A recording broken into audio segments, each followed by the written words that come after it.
Hey everyone, welcome to Raj economics and commerce classes. मैं हूं नीरज कुमार और आज मैं आप लोगों के बीच आ गया हूं 50 इंपॉर्टेंट इकोनॉमिक्स एमसीक्यू को लेकर के, जो आपके बोर्ड एग्जाम के लिए काफी इंपॉर्टेंट है।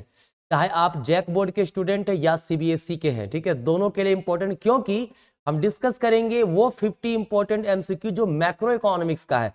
और macro economics JAC board, CBSE and other board सबको पढ़ना है, ठीक है। तो चलिए हम लोग हर एक क्वेश्चंस को देखेंगे, उसके हर एक ऑप्शंस को डील करेंगे। मुझे उम्मीद है आपको ये वीडियो काफी हेल्पफुल मिलेगा, ठीक है। तो कृपया करके अगर चैनल को सब्सक्राइब नहीं किए, सब्सक्राइब कर लीजिए, दोस्तों तक फैलाइए जितना से जितना आप फैला सकते हो, ठीक है। चलिए, तो आज का पहला क्वेश्चन है, कहता है average propensity to consume can never be. देखो, जो एपीसी है वो क्या नहीं हो सकता है, ठीक है। तो देखिएगा, ध्यान रखिएगा, जो एपीसी है वो एपीसी का फॉर्मूला होता है सी बाय वाई, मतलब कंजम्पशन बाय इनकम। अगर एक सिंपल सी बात बोले, है ना, तो कंजम्पशन का एक टेबल बनाते हैं, इनकम का एक टेबल बनाते हैं, राइट। यहाँ पे इनकम 0 है, 100 है, 200 है, 300 है, 400 है, ठीक है। कंजम्पशन जो आपका है वो 50 है, 100 है, 150 है, 200 है, और हमारा क्या है 250 है ना। तो देखिए, कंजम्पशन कभी भी 0 नहीं है, तो एपीसी जो होगा वो सी बटा वाई होता है, तो एपीसी कभी भी 0 नहीं हो सकता है, ठीक है। एपीसी जो है कभी भी हमेशा जब भी देखोगे ये नेवर 0, ठीक है। कैसे, पहला देखिए 50/0 इनफाइनाइट हो गया, 100/100 1 हो गया, 150/200, ठीक है, तो 0 पॉइंट समथिंग होगा। क्लियर है, कोई दिक्कत नहीं है ना। तो ये हमारा एपीसी है। आप देखोगे कभी कभी मोर देन 0 भी रहेगा, ठीक है। जैसे ये टेबल में मैंने कुछ दूसरे तरीके से ले लिया है, लेकिन आप ध्यान से देखिएगा तो एपीसी कभी भी 0 नहीं हो सकता है, ठीक है। तो आंसर हमारा क्या होगा, ऑप्शन नंबर बी, ठीक है, कोई दिक्कत नहीं। चलिए, कहता है the monetary policy generally targets to ensure, है ना। मॉनेटरी पॉलिसी का मेन जो मोटिव क्या होता है, price stability in the economy. बिल्कुल, मॉनेटरी पॉलिसी का मेन मकसद होता है कि प्राइस स्टेबल हो, है ना। अगर प्राइसेस बहुत ज्यादा बढ़ रहा है तो सीआरआर वगैरह महंगा करके उसे कंट्रोल करेगा। क्लियर है। इंप्लॉयमेंट जनरेशन ये है, लेकिन मेन हमें एक ही ऑप्शन चूज करना है, इसीलिए मैं आंसर हमारा ऑप्शन नंबर ए होगा, ठीक है। चलिए, नेक्स्ट कहता है study of general price level is subject matter of. देखिए, जब जनरल प्राइस लेवल की बात करते हैं तो ये क्या होता है, एग्रीगेट प्राइसेस जो है उसका एवरेज होता है वो, ठीक है। तो वो किस में बात करते हैं, मैक्रो इकोनॉमिक्स में, ठीक है। इंडिविजुअल कमोडिटी का प्राइस का डिटर्मिनेशन की बात होता तो माइक्रो है, लेकिन जनरल प्राइस लेवल की बात होगा तो वो मैक्रो इकोनॉमिक्स है, ठीक है। तो नेक्स्ट है एग्रीगेशन इज इन्वॉल्व्ड इन। जो एग्रीगेशन होता है, एग्रीगेट जो होता है वो किस में इंक्लूड करते हैं, वो भी मैक्रो इकोनॉमिक्स में करते हैं। माइक्रो में इंडिविजुअल, मैक्रो में एग्रीगेट, ठीक है। नेक्स्ट है economic agents include. Economic agent का मतलब होता है इकोनॉमी में वैसे वैसे पक्ष, वैसे एजेंट्स, ठीक है, जो इकोनॉमिक एक्टिविटी को बढ़ाने में मदद करते हैं। गवर्नमेंट है, ठीक है, प्रोड्यूसर भी सही है, कंज्यूमर भी सही है, तो ऑल ऑफ दीज होगा, ठीक है, कोई दिक्कत नहीं।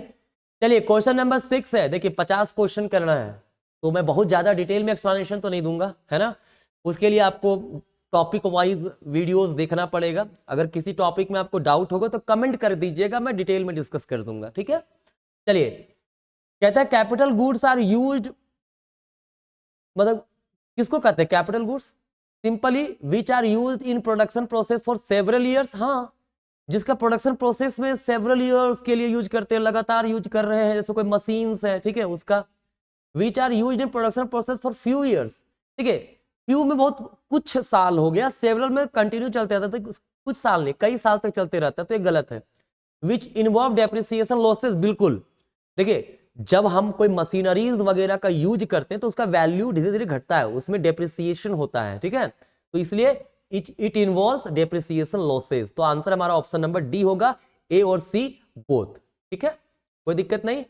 चलिए, 7 नंबर, फूड प्रोसेसर जो होता है used by the house hold in their kitchen. अगर किचन में कोई फूड प्रोसेसर का यूज कर रहा है तो वो क्या हुआ, वो कंज्यूमर गुड्स होगा, है ना। कंज्यूमर अपने पर्पस के लिए, अपने यूज के लिए यूज में ला रहा है कोई गुड्स, तो वो कंज्यूमर गुड्स होगा, है ना। वही फूड प्रोसेसर का यूज रेस्टोरेंट वगैरह वाले कुछ कर रहे होते तो उसके लिए वो कैपिटल गुड्स होता, ठीक है। बट हम लोग उससे कुछ वेल्थ जनरेट तो कर नहीं रहे हैं, अपने कंजम्पशन में यूज कर रहे हैं, तो वो कंज्यूमर गुड हो गया, ठीक है। Next question number 8, in the production of sugar cane is, जब शुगर का प्रोडक्शन करते हैं शुगर केन क्या है, शुगर बनाने के लिए हमें शुगर केन चाहिए, मतलब शुगर केन में और वैल्यू ऐड होता है तो शुगर बनता है, ठीक है ना, क्लियर। तो ये हमारा क्या हो गया, इंटरमीडिएट गुड्स, क्लियर। जब किसी गुड्स को फाइनली हम लोग कंज्यूम ना करके जब उसमें कुछ और वैल्यू ऐड करते हैं तो वो हमारा इंटरमीडिएट गुड्स होता है, इसीलिए आंसर क्या होगा, एन इंटरमीडिएट गुड्स, ठीक है। 9 नंबर कहता है if a car is purchased bye a taxi operator it will be regard, अगर कोई टैक्सी ऑपरेटर कार खरीदा है, ठीक है, तो वो उसके लिए वेल्थ बनाएगा क्योंकि टैक्सी चलाएगा उससे, ठीक है, तो वो कैपिटल गुड्स है, बिल्कुल सही है ये, है ना। ये फाइनल गुड्स भी है क्योंकि उसके अलावा उसके बाद फर्दर कुछ उसमें वैल्यू ऐड नहीं ना हो रहा है, तो फाइनल इंटरमीडिएट गुड्स नहीं होगा, तो आंसर हमारा D, option A and C both, ठीक है ना। नेक्स्ट क्वेश्चन नंबर 10 है, कहता है TV, radio, washing machine etc. देखिए टीवी, रेडियो, वॉशिंग मशीन ये कंज्यूमर गुड्स है ना, जो लगातार चलते हैं, तो कैसा होगा, ड्यूरेबल कंज्यूमर गुड्स, क्योंकि लगातार यूज कर सकते हैं अगेन एंड अगेन काफी समय तक, ठीक है, तो ये हो जाएगा ड्यूरेबल कंज्यूमर गुड्स, कोई दिक्कत नहीं। चलिए आगे बढ़ते हैं। 11 नंबर कहता है which of the following is an example of normal resident of India. Normal resident of India का एग्जांपल कौन सा होगा, foreign worker working in WHO located in India, नहीं, ये तो पैसा फिर वहां चला गया। नॉर्मल रेसिडेंट का मतलब होता है कोई अपने कंट्री में, किसी कंट्री में रह रहा हो, उसका इकोनॉमिक इंटरेस्ट उस कंट्री में हो, है ना, तब वो नॉर्मल रेसिडेंट होता है, ठीक है। German working as director in IMF office located in India, ये भी हमारा नॉर्मल रेसिडेंट नहीं है। Ambassador in India from rest of the world, ये भी नहीं है। Ambassador of India in rest of the world, India का ambassador rest of the world में, तो ऑब्वियस सी बात है उसका इकोनॉमिक इंटरेस्ट तो इंडिया में लाई करेगा ना, ठीक है, तो हमारा आंसर ऑप्शन नंबर डी होगा, ठीक है। चलिए national income includes old age pension, नहीं, देखिए ध्यान रखिएगा, नेशनल इनकम में सिर्फ और सिर्फ फैक्टर इनकम इंक्लूड होता है, ट्रांसफर इनकम नहीं। Money sent by an NRI to his family in India, money sent by an NRI अपने फैमिली इंडिया में भेजता है, ठीक है, तो वो नेशनल इनकम में इंक्लूड होगा।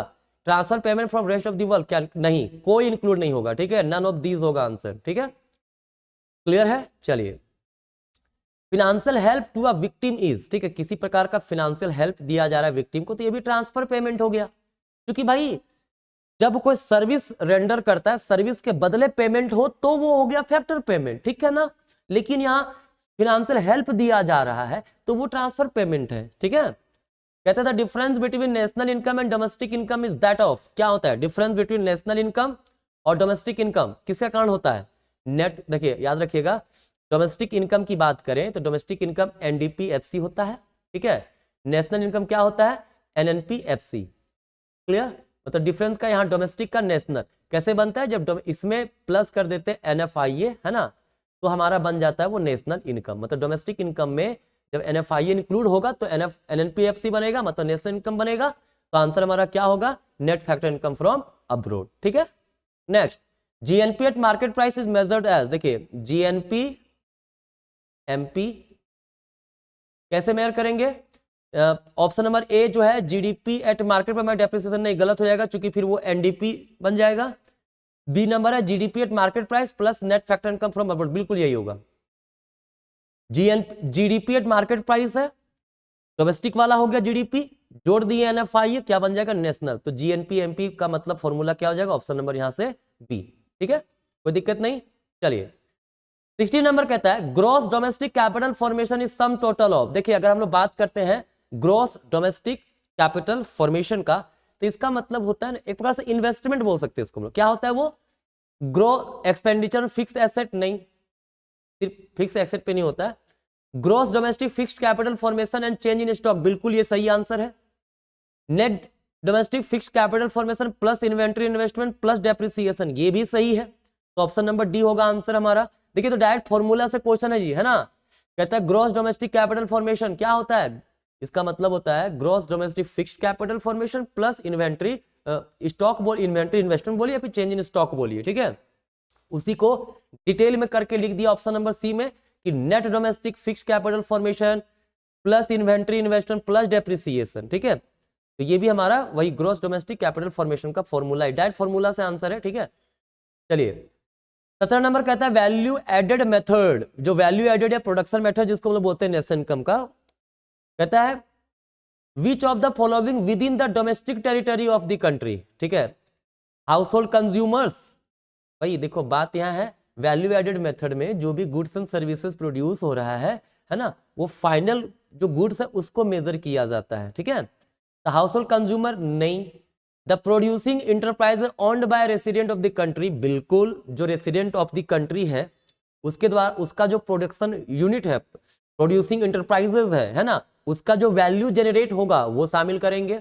The producing enterprise owned by the non resident of the country, बिल्कुल अगर डोमेस्टिक हमारे कंट्री के टेरिटरी के अंदर है ना, विदेशी भी विदेश का कोई नॉन रेसिडेंट पर्सन का प्रोड्यूसिंग यूनिट हमारे कंट्री में है, ठीक है, तो उसका भी वैल्यू ऐड होगा, ठीक है। तो ऑप्शन नंबर डी होगा बी एंड सी बोथ, ठीक है। नेक्स्ट है which of the following items is not included while estimating national income by income method, तो रेंट बिल्कुल शामिल करते हैं, मिक्स्ड इनकम भी शामिल करते हैं, अनडिस्ट्रीब्यूटेड प्रॉफिट भी शामिल करते हैं, फिक्स्ड इन्वेस्टमेंट नहीं करते, तो आंसर हमारा होगा ऑप्शन नंबर सी, ठीक है। डायरेक्ट फॉर्मूला से क्वेश्चन है। क्वेश्चन नंबर 19 है which of the following is not an element of final consumption expenditure, ठीक है। House hold expenditure on food, बिल्कुल ये कंजम्पशन के लिए है। गवर्नमेंट फाइनल कंजम्पशन एक्सपेंडिचर, बिल्कुल ये भी है। House hold expenditure on education, ये भी एजुकेशन पे खर्च कर रहा हाउस होल्ड, वो भी उसके लिए कंजम्पशन एक्सपेंडिचर है। एक्सपेंडिचर रॉ मटेरियल नहीं, ये इनपुट पे किया गया खर्च है ना, ये कंजम्पशन, इसको कंजम्पशन यूनिट नहीं बोलते रॉ मटेरियल को, ठीक है। तो आंसर हमारा क्या होगा, नॉट द एलिमेंट ना, तो ऑप्शन नंबर डी मतलब एक्सपेंडिचर ऑन रॉ मटेरियल, ये हमारा आंसर इस क्वेश्चन के अकॉर्डिंगली होगा, ठीक है। चलिए आगे कहता है in India there are 4 alternative measures of money supply M1, M2, M3 and M4 of these M1, देखिए ध्यान रखिएगा इंडिया में मनी सप्लाई मेजर करने के 4 कंपोनेंट है, M1, M2, M3 and M4, ठीक है। कहता है M1 का फॉर्मूला क्या होगा, तो M1 का फॉर्मूला होता है C plus DD plus OD, ठीक है। C मतलब currency with public, DD demand deposit, OD other deposit with RBI, तो ये ऑप्शन हमारा C में है, हो गया आंसर। कहता है सप्लाई ऑफ मनी इज ये तो डायरेक्ट क्वेश्चन है, स्टॉक वेरिएबल होता है, supply of money is a stock concept, ठीक है। इसका मतलब क्या होता है, money available with the public in a particular point of time, ठीक है, इन अ फाइनेंशियल ईयर बेसिकली कहते हैं, है ना, तो हमारा स्टॉक वेरिएबल होगा वो।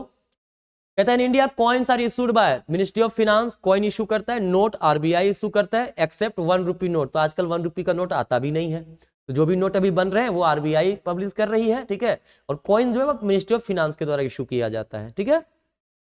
23 introduction of money has separated the act of sale and purchase of an individual, बिल्कुल सही है। Combined the act of sales and purchase of individual, गलत है।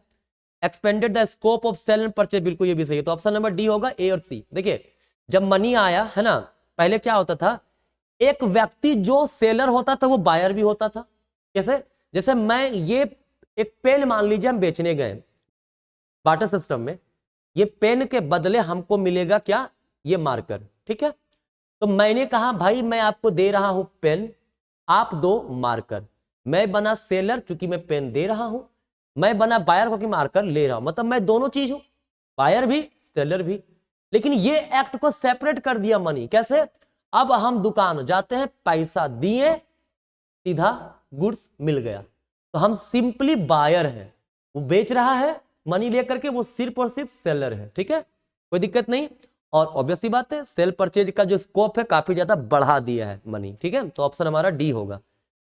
24 है कहता है which of the following system is followed by reserve bank of India for issuing currency, issue जो currency issue करता है RBI इंडिया में, किस स्टैंडर्ड के तहत, मिनिमम रिजर्व सिस्टम के तहत। याद रखिएगा MRS जो है मिनिमम रिजर्व सिस्टम इंडिया में 200 करोड़ का होता है, मतलब कम 200 करोड़ मतलब ये मिनिमम रिजर्व होना चाहिए, क्या चीज, 115 करोड़ रुपये का गोल्ड और 85 करोड़ रुपये का फॉरेन रिजर्व, ये होना चाहिए, तब 200 करोड़ रुपया छाप सकता है, ये मिनिमम रिजर्व सिस्टम है, ठीक है।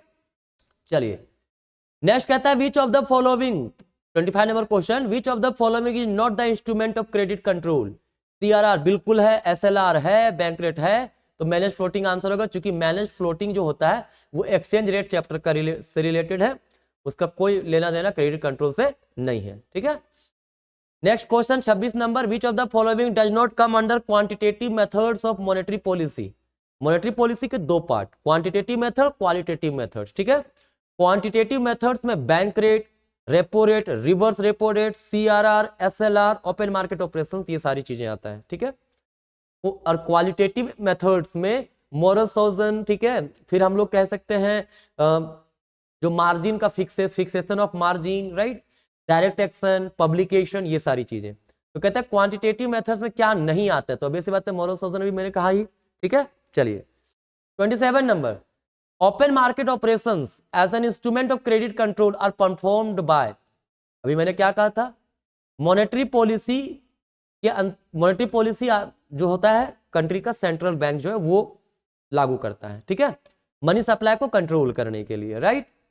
तो आंसर हमारा सेंट्रल बैंक ऑफ इंडिया होगा, क्योंकि मॉनेटरी पॉलिसी के तहत ही आता है ओपन मार्केट ऑपरेशन, ठीक है। चलिए, with an increase in margin requirement, मतलब अगर बैंकों को मार्जिन रिक्वायरमेंट बढ़ा दिया जाए कमर्शियल बैंकों के लिए, ठीक है, तो क्रेडिट की जो अवेलेबिलिटी है वो घट जाएगी, क्योंकि ज्यादा बढ़ जाएगा तो ज्यादा मार्जिन रखना पड़ेगा ना, तो क्रेडिट देने के लिए पैसा तो कम होगा ही, ठीक है, तो अवेलेबिलिटी घट जाएगा।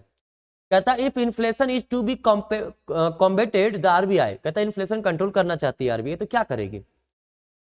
अगर आरबीआई चाहती है इन्फ्लेशन कंट्रोल करना, तो वो टाइट मॉनेटरी पॉलिसी अपनाएगा। और टाइट मॉनेटरी पॉलिसी कब होगा?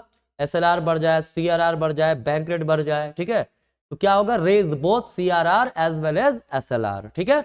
मुझे उम्मीद है सीआरआर एसएलआर वगैरह आपको पता होगा, ठीक है। चलिए question 30, which of the following is correct? MPC plus MPS बराबर 1, ये भी सही है। जब एमपीसी प्लस एमपीएस बराबर 1 होता है तो ऑब्वियस सी बात है एमपीएस बराबर 1 माइनस एमपीसी होगा, या फिर 1 माइनस एमपीएस बराबर एमपीसी होगा, तो ऑल ऑफ दीज होगा आंसर डी, ठीक है। कहता है if MPC 0.4 and change in income 1000 what will be change in saving? देखिए एमपीसी जो हमारा है, एमपीएस बराबर क्या होता है? 1 माइनस एमपीसी होता है ना, तो एमपीसी कितना है? 0.4 है, कितना आ गया? 0.6, clear.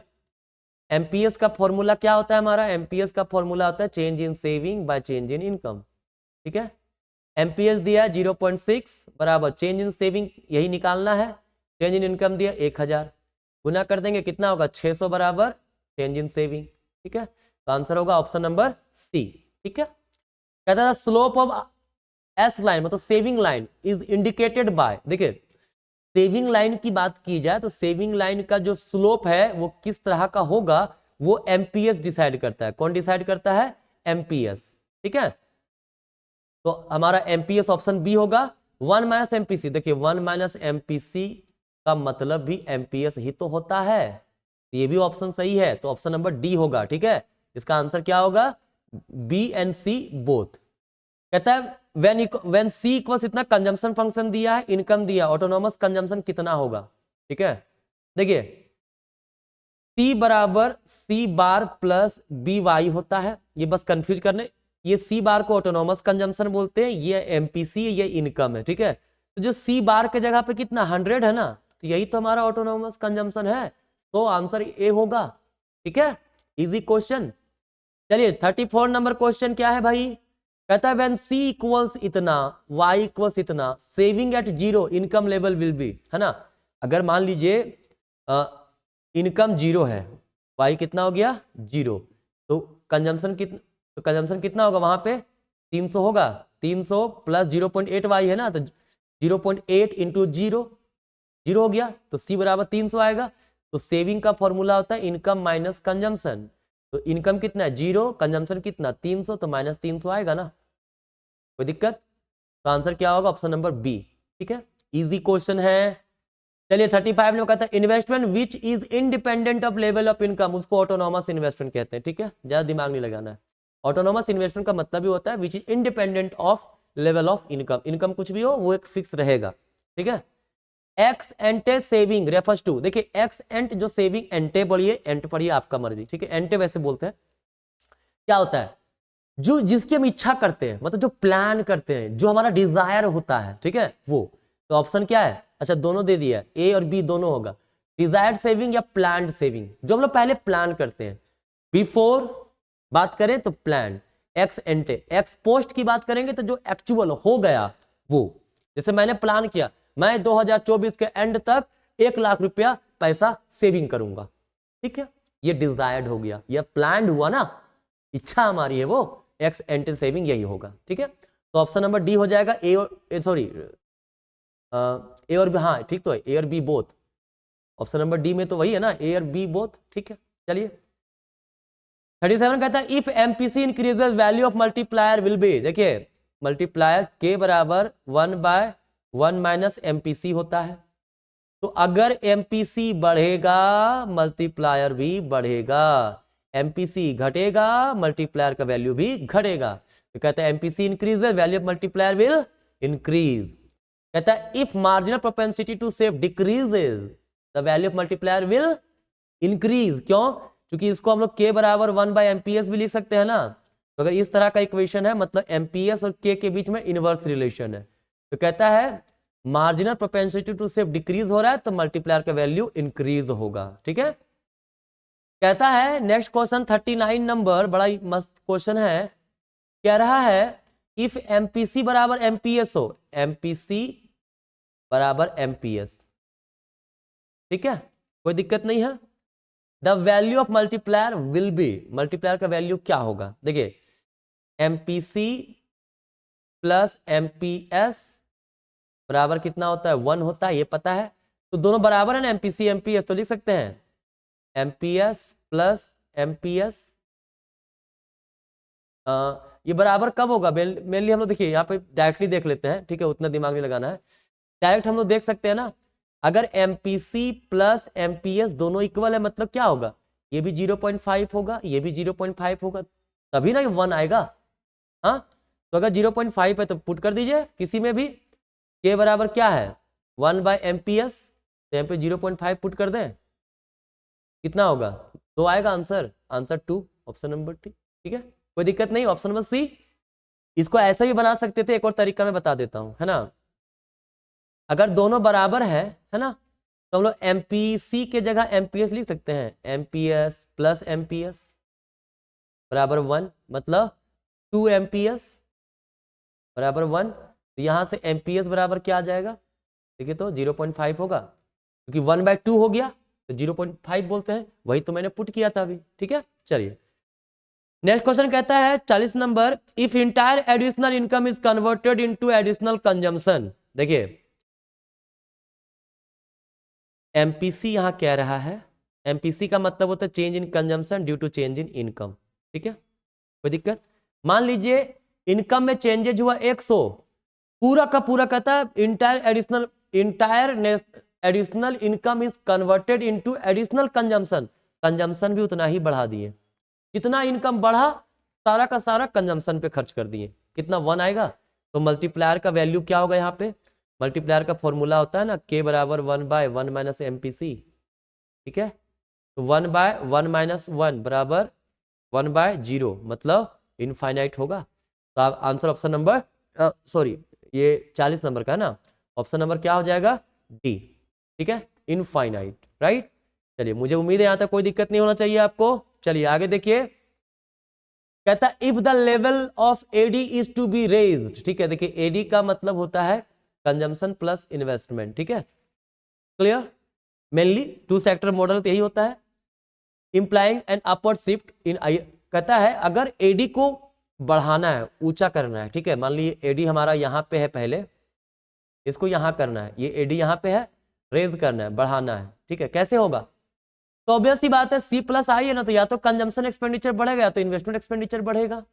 Increase in autonomous investment, बिल्कुल। Increase in autonomous consumption expenditure, बिल्कुल, बोथ। कंजम्पशन इन्वेस्टमेंट को बढ़ाएंगे तो ऑब्वियसली उस एडी कर्व जो है ऊपर बढ़ जाएगा, ऑप्शन नंबर सी होगा, ठीक है। नेक्स्ट कहता है revenue and expenditure policy of the government to correct situation of excess and deficient demand. कहता है जब भी सरकार एक्सेस डिमांड या डेफिशिएंट डिमांड को कंट्रोल करने के लिए revenue and expenditure related policy लाती है तो उसे क्या कहते हैं? उसे हम लोग फिस्कल पॉलिसी कहते हैं। क्या बोलते हैं? Fiscal policy. ठीक है, चलिए 43 क्वेश्चन नंबर है सरप्लस बजट। सरप्लस बजट का मतलब क्या होता है? Receipts greater than expenditure. ठीक है, रिसीट मतलब रेवेन्यू है ना, कहां है? सिर्फ ऑप्शन नंबर बी में, estimated revenue of the government is greater than estimated expenditure of the government. Option number हमारा बी। ठीक है, next, the difference between physical deficit and interest payment is called.